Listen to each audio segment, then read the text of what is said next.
Estrata at Kim Perez na natupad ngayong holiday season.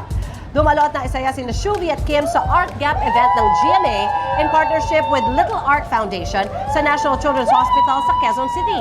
Game na nag-participate ang mga bata. Nag-paint at nag-drawing sila ng iba't ibang characters. Present din doon si GMA Network Vice President for Corporate Affairs and Communications Angel Javier Cruz at Butch Bustamante na founder ng Little Art Foundation. Ang Art Gap ay 23 years nang ginagawa ng GMA na layong maging platform para ipakita ang creativity ng mga kapuso at maibahagi rin ito sa mga komunidad.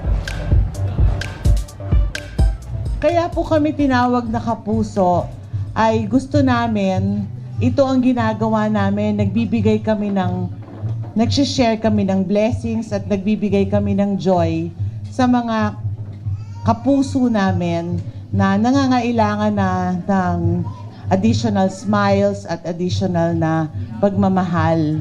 This is the first time na ginawa ito ng GMA with National Children's Hospital and in partnership with Little Art Foundation. So we're very happy and fortunate to be part of it as well. Artists, meron kaming platform to help other people. Hindi lang naman financial din yung tulong. At least bigyan natin sila ng kasiyahan na now is the time to help. Makisa kayo sa aming foundation na kagaya nitong Little Art yan, para matulungan nating mga bata na matapos nila yung medication.